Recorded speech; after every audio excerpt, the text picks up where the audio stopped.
한번 따라 하실까요? 원망과 불평이 감사로 바뀔 수만 있다면. 자, 한 해의 절반이 끝나고 또 다른 한 해의 절반을 시작하는 이때에 우리 인생 앞에 한 해의 절반에 놓여질 여러 가지 장애물들이 있을 터인데, 우리가 성찬식에 참여하고 마음을 새롭게 출발한다고 모든 일이 꽃길만 될 수 있다면 얼마나 좋을까요? 특별히 악한 마귀는 우리가 걸어가는 길을 가만히 내버려 두지는 않을 것입니다. 우리 인생 앞에 많은 장애물들을 놓을 것인데, 그 중에 하나가 무엇이냐 하면 원망과 불평이라고 하는 장애물입니다.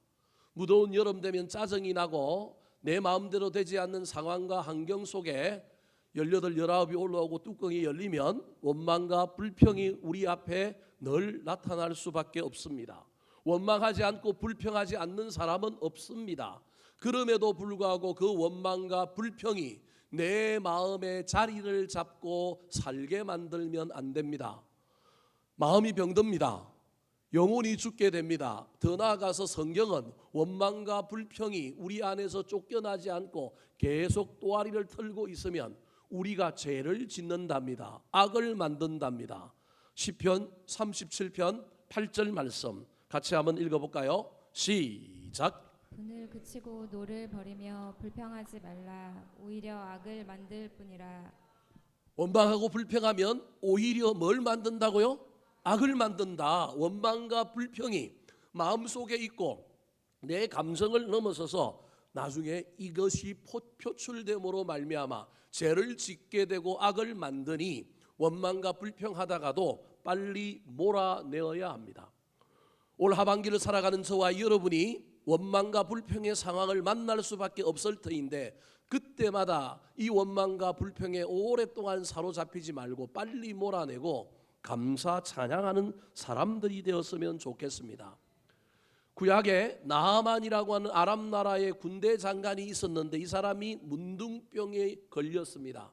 고칠 수 있는 사람이 있다는 소식을 듣고 북이스라엘의 엘리사라고 하는 선지자에게 찾아갑니다. 그런데 이 선지자가 나와 보지도 않고 자기는 산 넘고 물 건너 온갖 보물을 들고 찾아왔는데 얼굴 코빼기도 보여주지 않습니다. 종 하나를 내보내서 자기가 듣고 싶었던 말도 아닌 이상한 말을 합니다.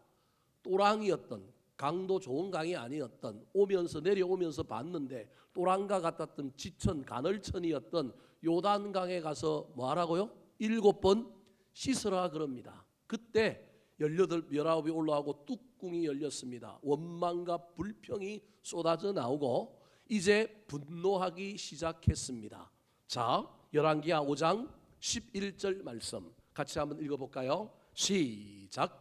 나하만이 노하여 물러가며 이르되 내 생각에는 그가 내게로 나와 서서 그의 하나님 여호와의 이름을 부르고 그의 손을 그 부위에 흔들어 나병을 고칠까 하였도다. 원망과 불평은 언제 나오느냐 하면 내 생각과 현실이 다를 때, 내 생각과 상대방이 다르게 나올 때, 내 생각과 다른 일들이 펼쳐질 때 우리 인생에는 반드시 무엇이 나오느냐 하면 원망과 불평이 나올 수밖에 없습니다.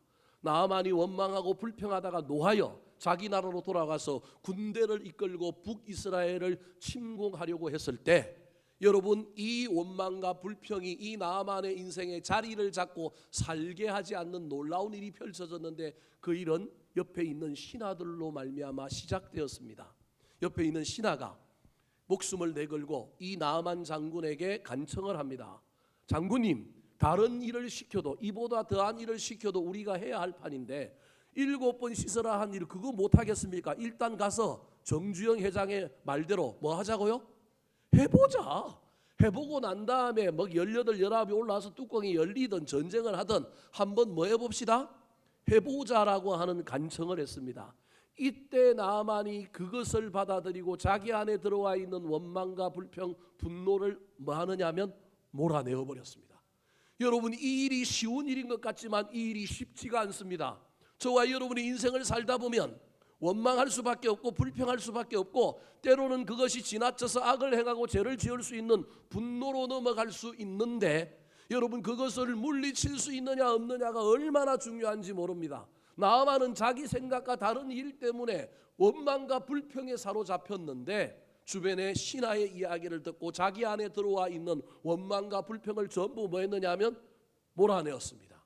그리고 일단 한번 뭐 해보자. 그리고 요단강에 가서 씻는데 첫 번째 씻으면 뭐가 변화가 있어야 되는데 아무것도 없습니다. 두 번째 들어갔다 나왔는데도 변화가 없습니다. 인간은 몇 번까지 참을 수 있어요? 3번을 해볼 수 있잖아요. 3번 했는데도 변화가 있어요, 없어요? 없어요. 또 원망할 수 있었는데도 꾹 누르고 7번 딱 들어갔다 나왔더니 어린아이의 피부와 같이 하얘지는 놀라운 역사가 일어났습니다. 원망과 불평을 몰아냈더니 무슨 일이 일어났느냐 하면 감사할 일이 생긴 겁니다. 사랑하는 성도 여러분, 올 한 해 하반기 저와 여러분이 다시금 출발선에 서서 지나간 것은 잊어버리고 열심히 살았으면 좋겠습니다. 그런데 우리 힘만으로는 되지 않습니다. 하나님의 힘을 입어야 합니다. 특별히 그 하나님의 힘을 언제 입어야 되느냐 하면 우리 인생길 가운데 내 생각과 다른 일들이 일어날 때, 내 생각대로 내 예측대로 일들이 되지 않을 때, 내 마음이 뒤집어지고 내 안에 원망과 불평이 쏟아오를 때, 여러분 이때 이걸 잘 처리해야 합니다. 이걸 그대로 두고 있으면 병이 걸립니다. 이것 때문에 문제가 생깁니다. 판단을 제대로 못하고 다른 길로 가게 됨으로 말미암아 더 큰 비극이 찾아올 수 있습니다. 오늘 본문 말씀에 이 원망에 사로잡혔던 다윗이라고 하는 사람이 주인공으로 등장하는데, 이 다윗이 이 원망과 불평을 어떻게 처리했는지에 대하여 살펴볼 때 은혜 받고, 우리도 하반기 살아가는 동안에 원망과 불평에 우리 마음을 빼앗기지 말고 다 물리치고 감사함으로 우리 하나님이 주시는 놀라운 은혜를 경험하는 저와 여러분이 되기를 예수님의 이름으로 축원합니다. 자, 그렇다면 우리 인생이 필연적으로 만날 수밖에 없는 원망과 불평이 우리 안에 들어올 때 어떻게 해야 될까요? 따라 하시겠습니다. 원망과 불평이 토해져야 합니다. 원망과 불평이 토해져야 합니다. 원망과 불평이 우리 안에 들어오면 이걸 그대로 두면 안 되고 이걸 어떻게 해버리냐, 토해버려야 합니다. 사례가 들면 어떻게 해야 돼요? 기침을 해서 가래를 어떻게 해야 됩니까? 밖으로 토해야 됩니다. 토하지 않고 이걸 가지고 있으면 나중에 폐렴이 걸립니다. 사람이 죽는 이유가 여러 가지가 있는데 그 중에 큰 이유 중에 하나가 폐렴 걸려서 나중에 다 뭐 하게 되느냐 하면 죽게 됩니다. 사랑하는 성도 여러분, 원망과 불평이 없을 수는 없지만 들어오면 어떻게 해야 되냐면 토해내야 됩니다. 그런데 많은 사람들이 원망과 불평의 상황 가운데 어떤 반응을 보이느냐 하면 첫 번째로는 상황을 보고 원망과 불평한 상황 때문에 낙심하여 쓰러져 버립니다. 절망해 버립니다. 여러분, 토하지 않고 원망과 불평에 사로잡히게 되는 겁니다. 더 나쁜 것은 이 사로잡힘 때문에 이 절망과 이 원망과 이 불평을 가져다 준 사람, 쉽게 말하면 왼수라고 하는 놈, 반대자를 향하여 시기하고 분노하고 그들을 향하여 대적함으로 말미암아 내 안에 원망과 불평을 토해내기는커녕 크게 만드는 사람들이 있습니다. 이게 우리 인간이 범하는 두 가지 오류입니다. 하나는 사로잡혀서 낙심해버리고, 하나는 그 상대방을 향하여 원망과 불평을 만들어준 그 인간을 향하여 대적하고 시기하고 분노함으로 내 안에 원망과 불평이 사라지기는커녕 커져갑니다. 또 다른 사람은 이 원망과 불평을 어떻게 해볼 도리가 없으니 사람 찾아가서 그 사람에게 뭐 하느냐 하면 하소연을 합니다. 그나마 세 번째 방법이 꽤 괜찮은 방법입니다. 원망과 불평은 토해져야 되는데, 여러분, 저와 여러분에게 신실한 사람이 있어서 내가 그 사람에게 나아가서 이 원망을 좀 토해내면 반감이 됩니다. 저와 여러분의 인생 앞에 이런 사람들이 있어야 됩니다. 내가 가지고 있는 원망과 불평, 죄와 수많은 상처들을 조금 들어줄 만한 사람이 남편이고 아내이고 부모이고 또는 친한 사람이면 그 인생은 행복한 사람입니다. 그런데 토해내는 것이 문제가 있습니다. 사람들은 대부분 내가 원망과 불평을 토해내면 원망하고 불평하는 나를 낮게 볼 뿐만 아니라 저 인간이 저거 수준이 저거밖에 안 되나, 아무것도 아닌데 저거 갖고 원망하나, 이렇게 얘기하기도 할 뿐만 아니라 더 나아가서 나의 원망의 대상인 상대방 왼수에게 내 말을 어떻게 해요? 전달을 합니다. 이게 서리 쿠션이 돼서 돌아옵니다. 전달을 안 하더라도 내가 한 원망과 불평을 공동체 안에서, 가족 안에서, 사람들 안에서 소문을 내어서 내가 믿고 이 사람에게 내가 토해냈는데 이 사람이 이걸 재통이 돼갖고 죄를 담고, 이 사람이 죄를 버리는 사람이어야 되는데 죄를 버리기는커녕 내 원망의 죄를 공중에 날려버려서 나의 원망의 죄가 모든 사람들에게 다 떠돌아다니게 만드는 사람들이 많습니다. 그래서 인간이 사람에게도 원망을 토로하지 못하고 혼자 꽁꽁 앓고 있다가 여러분 수많은 병에 걸립니다. 좀 성격이 갈갈한 사람은 상대방하고 싸우느라고 원망과 불평을 작게 하기보다는 뭐하게 만들어요? 더 크게 만듭니다. 오늘 본문에 이 원망과 불평의 상황 속에 있었던 다윗이라고 하는 사람이 있는데, 이 사람이 잘한 일이 있습니다. 그가 잘한 일은 뭐냐 하면 이 원망을 누구한테 가지고 나왔느냐 하면 하나님께 가지고 나왔습니다. 1절 2절 말씀 같이 읽어볼까요? 시작. 여호와여, 어느 때까지니까 나를 영원히 잊으시나이까? 주의 얼굴을 나에게서 어느 때까지 숨기시겠나이까? 나의 영혼이 번민하고 종일토록 마음에 근심하기를 어느 때까지 하오며 내 원수가 나를 치며 자랑하기를 어느 때까지 하리이까? 다윗이 가지고 있는 원망과 불평을 단적으로 나타내는 단어가 어느 때까지니까라고 하는 단어입니다. 몇 번 나오느냐 하면 1절에 2번, 2절에 2번 나옵니다. 상황이 너무너무 어렵고 힘들어서 원망하고 불평하던 상황이 어디까지 차 있느냐 하면 목구멍까지 지금 꽉 차 있는 사람이 누구냐 하면 이 다윗이라고 하는 사람입니다.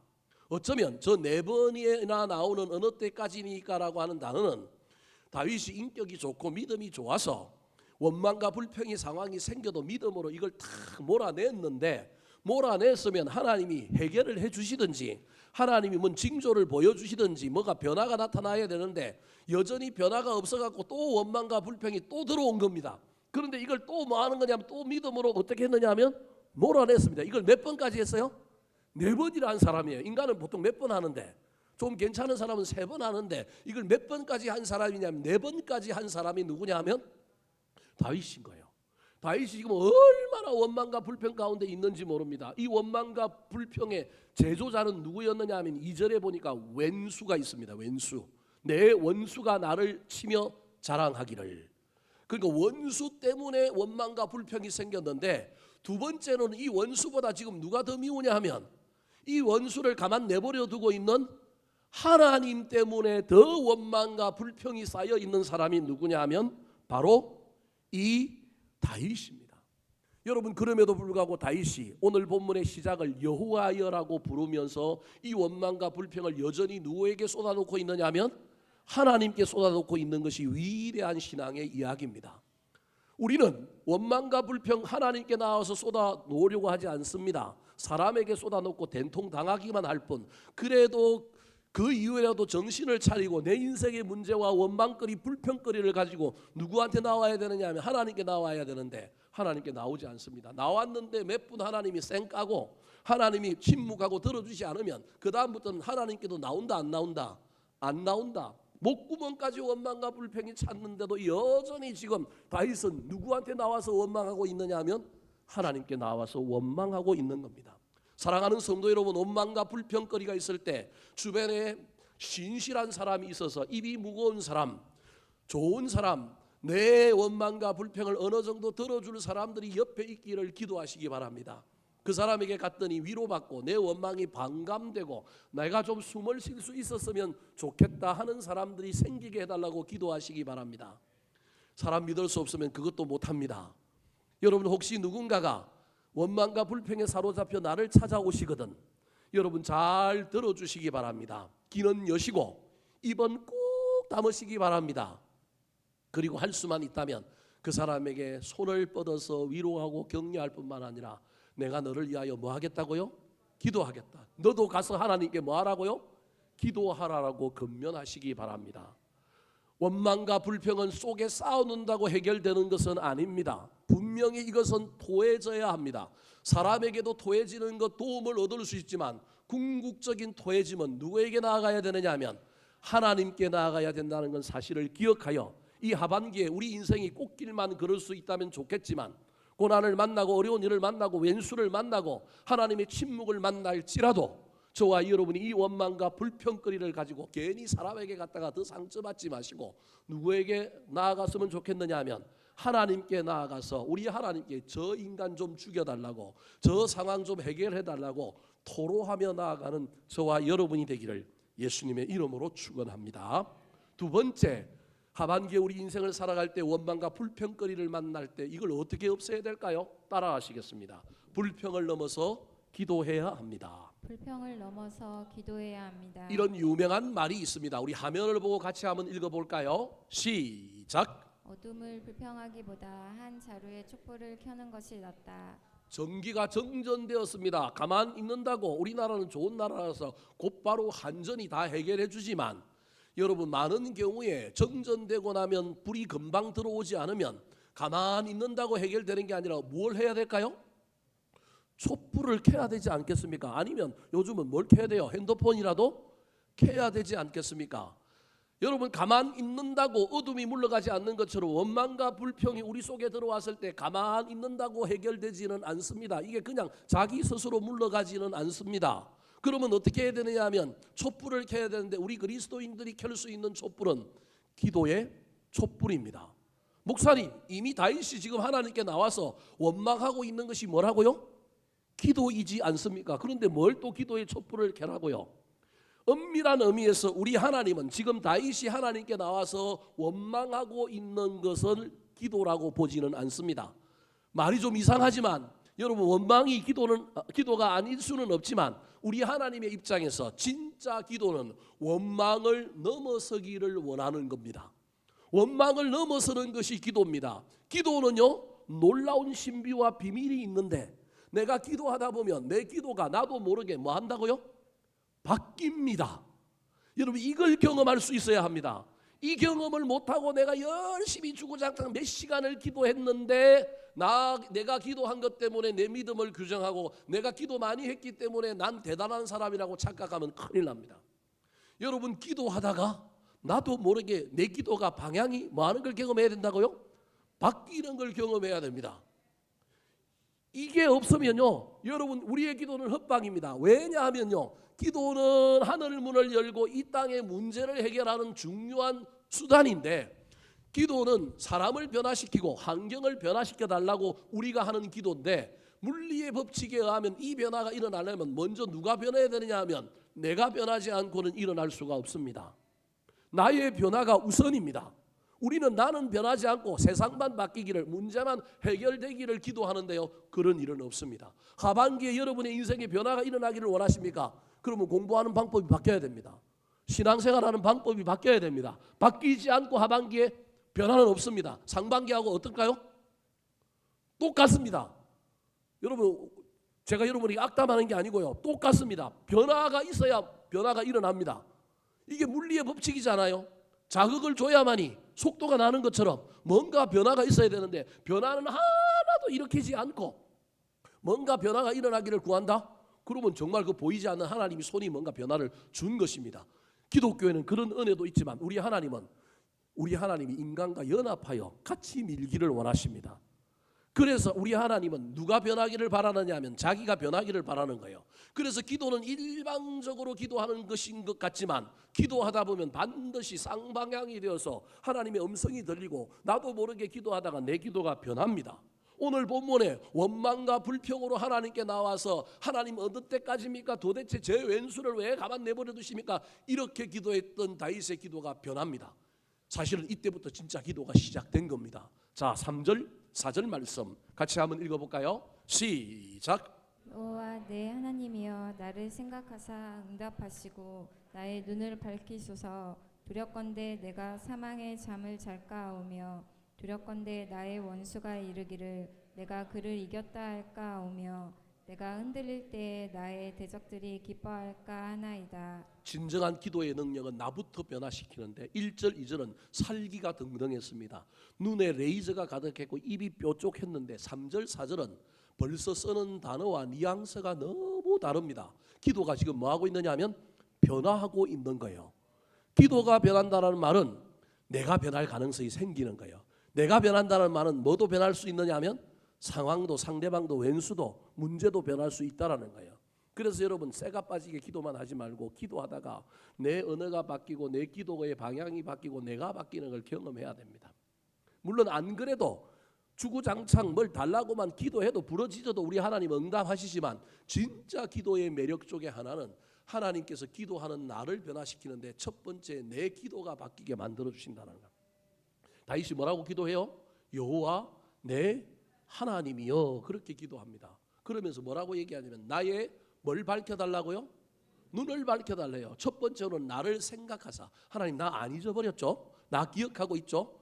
시선이 원수와 문제에서 시선이 어디로 옮겨가고 있느냐 하면 하나님께로 옮겨가고 있는 거예요. 우리의 기도는요 문제예요, 돈이에요. 그런데 우리의 기도가 문제와 돈을 넘어서 누구에게로 옮겨가느냐 하면 하나님께로 옮겨가는 거예요. 그래서 다윗이 지금 하나님 나 안 잊어버렸죠? 나 기억할 거죠? 나 여전히 생각해 줄 거죠?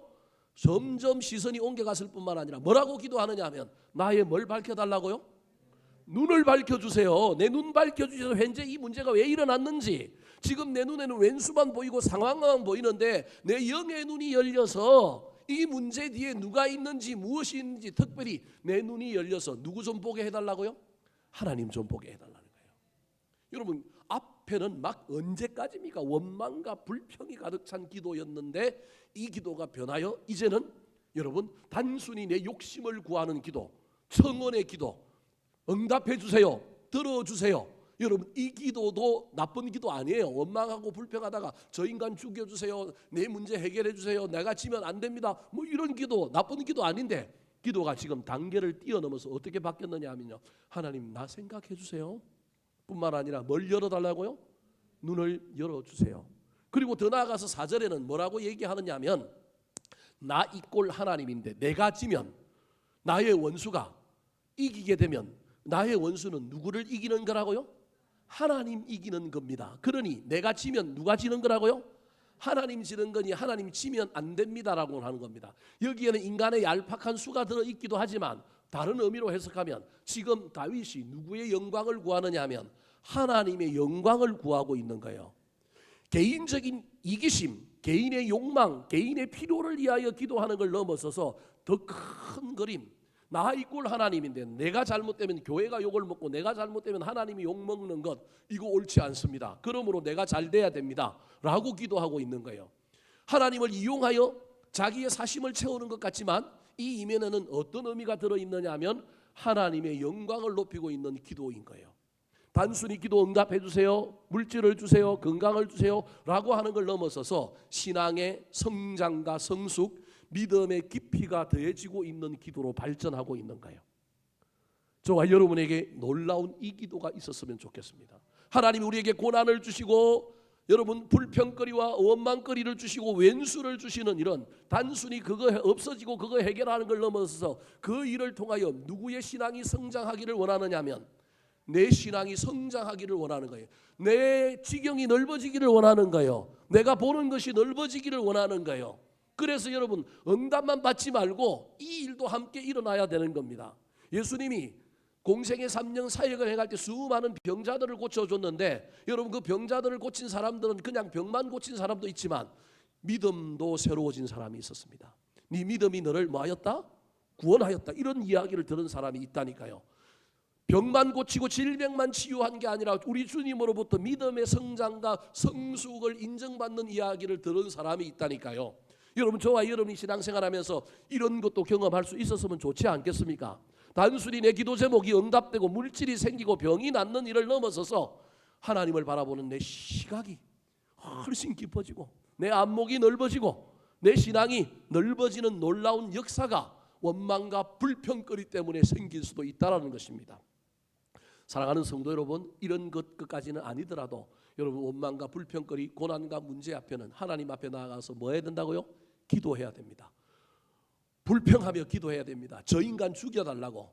아무도 안 보잖아요. 뭐 어때요? 저 인간 죽여달라고 기도해도 됩니다. 그러다가 여러분, 우리의 진짜 목적, 인간이기 때문에 기도가 응답됨으로 말미암아 문제가 해결되고 돈이 생기고 질병이 낫는 것도 기도해야 됩니다. 그런데 여기까지는 우리의 몫이지만 이 기도하다가 하나님이 갑자기 내 혀와 내 머리의 생각을 바꾸어 주셔서 다윗처럼 갑자기 뭘 밝혀달라고요? 영적인 눈을 밝혀달라고요. 내가 기도해놓고도 내가 깜짝 놀랄 정도로 야, 나 기도 진짜 고상해졌네, 나 기도 대단해졌네. 여러분, 이런 놀라운 경험이 우리 가운데 있으면 원망과 불평만 사라지는 것이 아니라 저와 여러분이 더 하나님 앞에 성장하고 성숙해지는 놀라운 일들이 펼쳐진다는 사실을 기억하여 여러분, 원망과 불평은 사람에게도 하나님께도 토해져야 될 뿐만 아니라 원망과 불평의 기도를 하다가 저와 여러분이 더 성숙해진 기도의 주인공들이 되기를 예수님의 이름으로 축원합니다. 마지막입니다. 하반기를 살아갈 때 우리 인생 앞에 악한 마귀가 장애물을 갖다 놓고 고난과 원망과 불평거리를 갖다 놓을 때 거기에 넘어지고 자빠져서 덫에 걸린 짐승처럼 살 것이 아니라 우리가 더 자유하고 더 멋지게 살아가려면 이 원망과 불평을 몰아내야 되는데 어떻게 해야 될까요? 따라 하시겠습니다. 사랑과 은혜를 경험해야 합니다. 사랑과 은혜를 경험해야 합니다. 제가 지금 여러분에게 기도의 단계를 설교하고 있는 겁니다. 사실은 여러분, 기도는요 고상할 필요가 없습니다. 원망거리를 가지고 나와서 하나님 앞에 원망을 토로하면 됩니다. 그런데 원망을 토로하다가요, 원망 토로하다가 내 인생의 문제를 해결해 달라고 기도하면 돼요. 그게 첫 번째가 원망 기도였다고 한다면 두 번째가 소원 기도입니다. 돈 달라고, 질병 고쳐달라고. 그런데 이 기도하다가 내 기도가 바뀌는 것을 경험했으면 좋겠어요. 내 기도가 좀 더 고상해지는 놀라운, 내가 그 기도하려고 했지 않았는데 기도하다가 그 기도가 바뀌는 놀라운 일을 경험했으면 좋겠어요. 근데 여기까지도 대단한데 여기를 한 단계 더 넘어서야 되는데 이 단계를 못 넘어서고 기도만 오래 하면 신앙에 문제가 생깁니다. 여러분, 기도는 참 거룩하고 신실한 건데 기도처럼 오용될 수 있는 가능성이 많은 신앙의 수단이 없습니다. 그래서 한국 교회의 제일 위험한 사람이 누구냐면 기도만 많이 하는 사람입니다.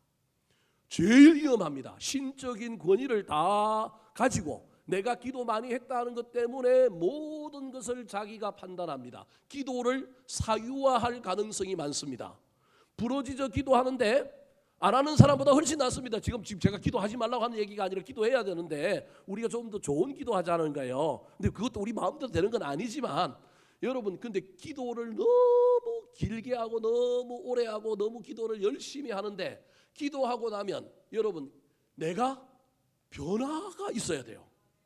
특별히 기도하고 나면 얼굴빛이 달라져야 되고요. 기도하고 나면요 희망이 있어야 되고요. 기도하고 나면 마음이 부드러워져야 되고요. 기도하고 나면 마음에 평화가 와야 돼요. 근데 많은 사람들이 기도했는데 더 독해지고요. 기도했는데 더 악해지고요. 기도했는데 더 날카로운 사람들이 있어요. 간혹 교회 안에 너무 기도 열심히 하는 사람들 중에 간혹 그 사람들이 있어요. 기도하고 났는데 기도하고 나니까 뭘 봤다고 그러고 너 잘못됐다 그러고 전부 정죄하고 판단하고 너 인생 내가 기도해봤는데 그렇게 살면 안 된다 그러고 이런 사람들이 간혹 있어요. 그 사람은 자기도 모르는 사이에 기도를 뭐 했느냐 하면 사유화했을 가능성이 있어요. 본인은 몰라요. 본인은 기도에 열정이 많기 때문에 내가 기도하고 나니까 난 신앙이 좋고 난 기도 열심히 했다고 생각하지만 알고 보면 기도했는데 누굴 못 만난 거예요. 사실은 하나님 못 만났다니까요. 하나님을 만나고 나면 기도자는 필연적으로 평안해야 돼요. 하나님 만나고 나면 기도자는 필연적으로 마음에 놀라운 기쁨이 있어야 돼요. 물론 우리 하나님의 놀라운 음성을 듣고 두근거리고 두려움에 사로잡히기도 하고 때로는 부담이 있을 수도 있어요. 하나님의 음성이 들려오면. 그런데 일반적으로는 기도하고 나면요, 하나님 만나고 나면요, 여러분 놀라운 변화가 일어나는데 그 변화는 내 마음의 심리적인 변화로부터 시작되는 거예요. 오늘 본문의 다윗이 불평 기도를 시작했어요. 그리고 소원 기도는 했는지 안 했는지는 모르겠지만 건너뛰고 난 다음에 그 다음에 나타난 것이 뭐였느냐 하면 자기도 모르는 사이에 기도가 바뀌었어요. 그래서 고상한 기도, 놀라운 기도로 갔는데요, 오늘 본문에 또 다른 내용이 나옵니다. 그게 5절과 6절이에요. 오늘 본문은 6절밖에 없는 짧은 구절이지만 이 짧은 구절에 기도자가 어떤 영적인 변화를 경험하는지를 우리에게 보여줍니다. 자, 5절과 6절 같이 한번 볼까요? 시작. 나는 오직 주의 사랑을 의지하여 싸우니 나의 마음은 주의 구원을 기뻐하리이다. 내가 여호와를 찬송하리니 이는 주께서 내게 은덕을 베푸심이로다. 그림을 그려볼게요. 한 사람이 예배당 문을 열고 들어왔는데 눈에는 노기가 가득해. 레이저가 쏟아질 것 같고 입은 막 굳게 다무는데 들어와가지고 막 기도하는데 원망과 불평을 쏟아내고 강대상에 있는 십자가를 향해 사태질을 하면서 하나님 도대체 어디 계시냐고, 살아계시면 나한테 왜 이러냐고 막 원망과 불평을 쏟아냈던 그가 저 뒤에서 막 술 취한 사람처럼 그렇게 기도하다가 요 앞에 강대상에 오더니만 갑자기 무릎을 꿇고 기도하는데 그 기도가 달라졌어요.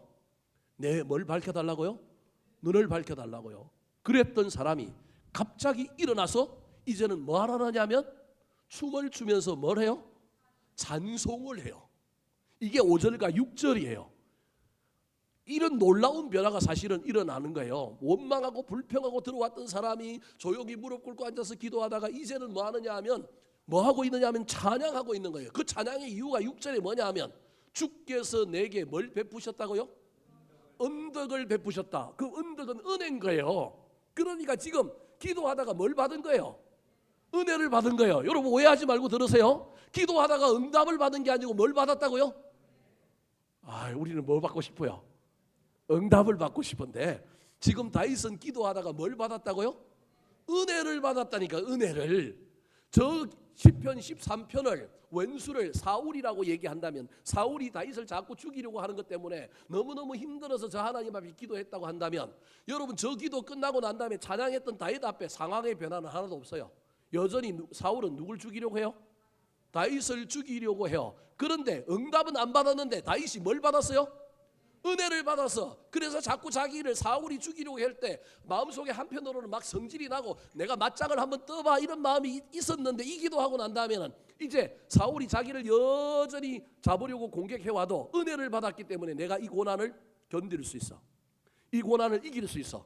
기도의 응답은 받았어요? 못 받았어요? 못 받았어요. 기도의 응답 중에 하나는 성경에 그런 말은 없지만 사울이 전쟁 나가서 죽는 거. 뭐 예를 들 것 같으면 그런 응답은 못 받았어요. 못 받았는데 여러분 최종적으로 오늘 본문에 다윗이 받은 건 뭘 받았다고요? 은혜를 받은 거예요.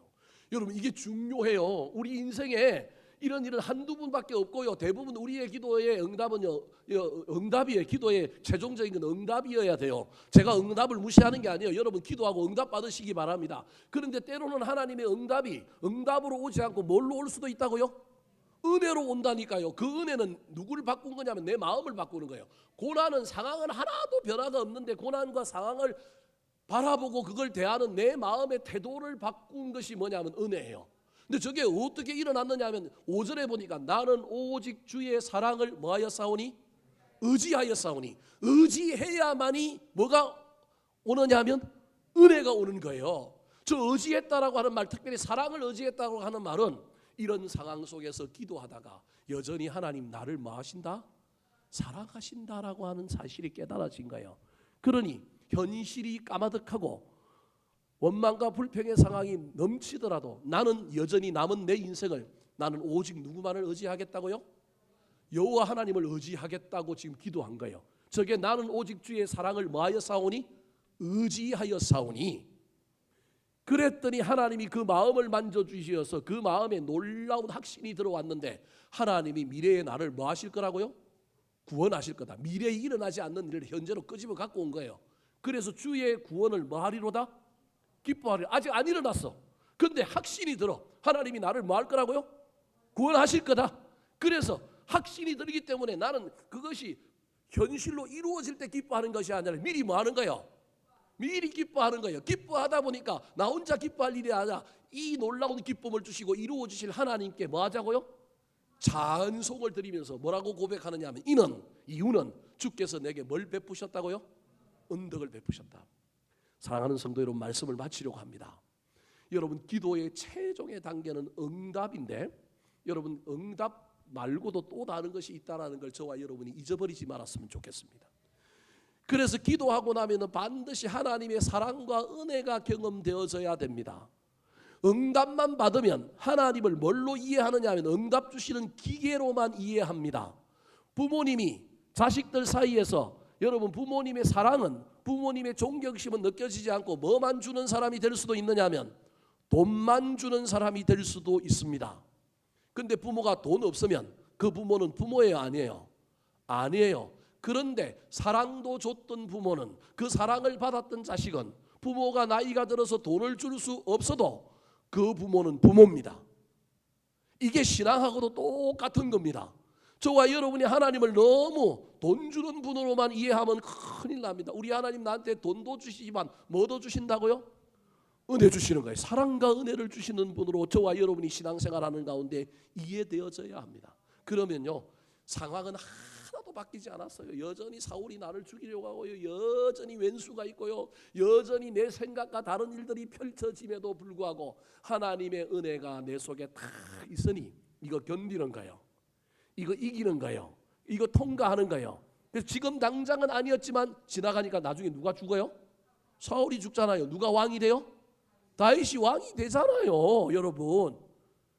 이게 은혜의 중요성이라는 겁니다. 사랑하는 성도 여러분, 올 하반기 살아갈 때 여러분 뜻대로 마음대로 안 되는 일들이 일어날 것입니다. 여전히 사업이 안 될 수도 있고요, 여전히 건강이 해결되지 않을 수도 있습니다. 여러분 그때 내 안에 은혜가 있었으면 좋겠습니다. 그리고 그 은혜를 붙들고 갈 때 어느 지점에서 하나님이 사업도 역전시켜 주시고 건강도 회복시켜 주시고 자녀들에게 놀라운 일들을 펼쳐주시는 것을 경험할 수 있었으면 좋겠습니다. 그 경험하기 전에 내 안에 우리 하나님이 나를 구원하실 거다. 그 기쁨 때문에 저와 여러분의 삶이 어떠할지라도 우리가 기뻐하는 모습을 보여줘서 세상 사람들이 저 미친 것들, 저 이상하다. 여러분 이게 신앙이지 않습니까? 신앙생활하는 사람들이 이것이 않습니까? 기뻐할 만한 것에 기뻐하고 좋은 일에 좋고, 그거 뭐 세상 사람들 똑같이 하는데 신앙인들이 그거 한다고 뭐 위대합니까? 세상 사람들이 우리 보고 미쳤다고 하는 이유가 그런 것이 않습니까? 저 가진 것도 없는데, 저거 집도 절도 없는데, 저거 뭐 저런데도 불구하고 얼굴은 늘 뭐예요? 밝아요. 다른 사람을 대하는데 풍성의 심리가 넘쳐. 늘 막 사람이 막 밝고 괜찮아.